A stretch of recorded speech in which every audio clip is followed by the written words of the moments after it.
Hello all, welcome back to my channel. So in this video we will see the 17 national symbols. Starting with the national flag. So as we all know, Tiranga is the national flag of India. The flag is designed by Pingali Venkaiah and was adopted by the Constituent Assembly on 22nd July 1947.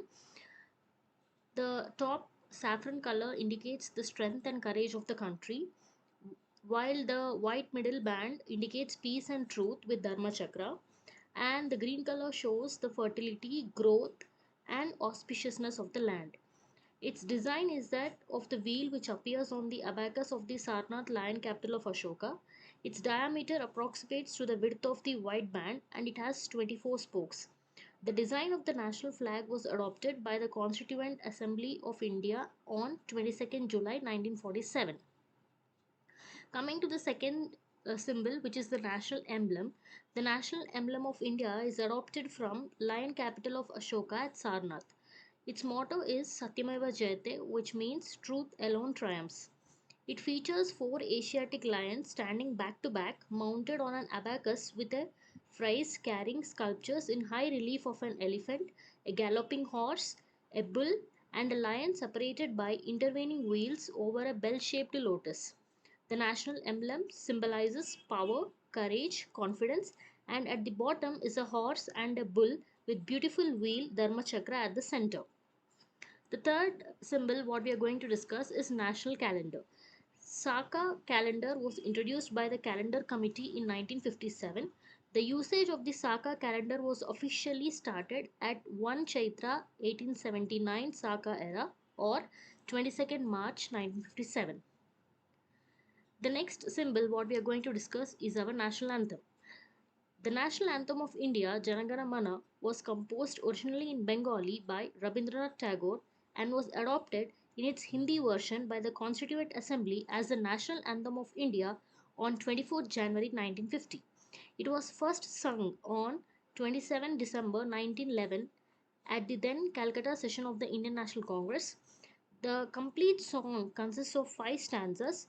The first stanza contains the full version of the national anthem. The next symbol what we are going to discuss is the national song. The national song of India is Vande Mataram, which is composed in Sanskrit by Bankim Chandra Chatterjee. On January 24, 1950, the President Dr. Rajendra Prasad came up with a statement in the Constituent Assembly that the song Vande Mataram, which has played a historic part in the struggle for Indian freedom, shall be honored equally with Janagana Mana and shall have equal status with it.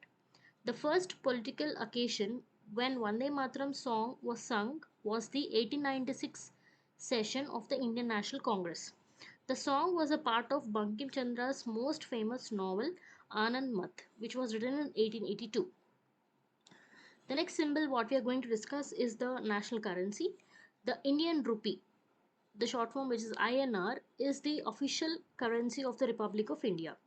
The issuance of the currency is controlled by the Reserve Bank of India. The Indian rupee symbol is derived from the Devanagari consonant sound Ra and the Latin letter R, which is adopted in 2010.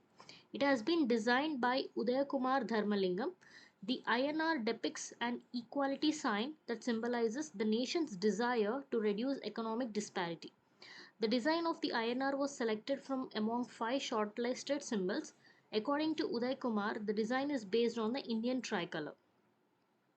Next comes the national game. The national game of India is hockey. At the time when it was elected as the national game of India, hockey was extremely popular. Whilst the sport is still popular in India today, the game was at its most popular between the years 1928 and 1956. It was during this time period that India won six consecutive gold medals in the Olympic Games for hockey. Hockey was appointed as the national game of India because of the country's immense success in the sport. At the time at which hockey was made the country's national game, India has played 24 Olympic hockey matches and won every single one of them. In India, the government's goal is to promote all sports. A teacher from Maharashtra's Dhule restaurant filed an RTI in 2020 to the government to confirm whether hockey was officially the national sport of India or not. To this, The Ministry of Youth Affairs replies that the country officially does not have any sport listed as a national sport because the government's objective is to encourage and promote all popular sport disciplines. So, as of now, the country of India doesn't have any national game as such. Coming to the next one, national bird. So, the Indian peacock is the national bird of India. A bird indigenous to the subcontinent, the peacock represents the unity of vivid colors and finds references in Indian culture. The Government of India declared the peacock as the national bird of India on February 1st, 1963. It is found in the drier lowland areas and a resident breeder across the Indian subcontinent. Next comes the national aquatic animal. The Ganges River dolphin has been declared as National Aquatic Animal of India by the Indian government. It is also the city animal of the Guwahati.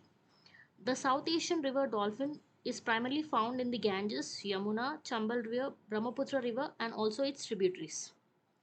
Next, coming to national fruit. Mango is affectionately called the king of fruits, which is also the national fruit of India. Its sweet fragrance and delectable flavors have won the hearts of many around the world since time immemorial. As a national fruit of India, it represents prosperity, abundance, and richness in favor of the country's image. Next is the national flower. The national flower of India is lotus. It is an aquatic herb that is often termed as Padma in Sanskrit and enjoys a sacred status among the Indian culture. The lotus symbolizes spirituality, fruitfulness, wealth, knowledge, illumination, along with purity of heart and mind. Next is the national tree. The national tree of India is the banyan tree, designated formally as Ficus bengalensis.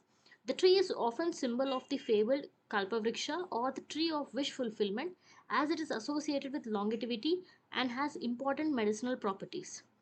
The very size and lifespan of the banyan tree makes it a habitat for a large number of creatures. Next comes the national river. The Ganges or the Ganga is the national river of India. It originates in the snowfields of the Gangotri Glacier in the Himalayas as the Bhagirathi River. According to the Hindus, this is the most sacred river on the earth.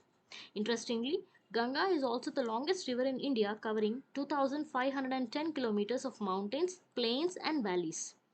The major Indian cities through which it passes are Varanasi, Allahabad, and Haridwar. Next comes the national reptile. King cobra or snake eater, which is scientifically called Ophiophagus hana, is the national reptile of India and is found in the forests of India and Southeast Asia. It is the world's longest venomous snake, which is capable of growing up to 19 feet and may live up to 25 years. These reptiles, the king cobra, has an ability to inject 6 ml of venom in a single bite. It has its own cultural significance. In Hinduism, King Cobra is also known as Naga and is considered as divine and worshipped. Lord Shiva is often depicted with a cobra coiled around his neck. Next comes national animal and heritage animal. The national animal is the Royal Bengal tiger. So about this national animal, Bengal tiger, I'll do a separate video where I'll explain its significance more. And coming to the national heritage animal, which is uh, actually the Royal Bengal tiger was declared as national animal in April 1973. Coming to the national heritage animal, which is the Indian elephant, it is declared as the national heritage animal native to its mainland Asia. The Indian elephant has been listed as endangered and threatened by habitat loss, fragmentation, and degradation. Coming to the national vegetable, kaddu, also known as Indian pumpkin, is the most popular vegetable in India. It looks like a pumpkin but has the taste and texture of butternut squash. The most common curry dish is called meetha kaddu or sweet pumpkin dry curry. And finally, the national pledge. So, the national pledge is an oath of allegiance to the Republic of India. It is commonly recited by Indians in Union at public events, especially in schools and during the Independence Day and Republic Day celebrations. The pledge was originally composed in Telugu language by writer Paidimari Venkata Subba Rao in 1962. It was first read out in a school in Vishakhapatnam in 1963 and was subsequently translated into various regional languages. So, this is all about the 17 national symbols. I hope all of you had some light on this. And for more videos, please subscribe my channel. And thanks for watching.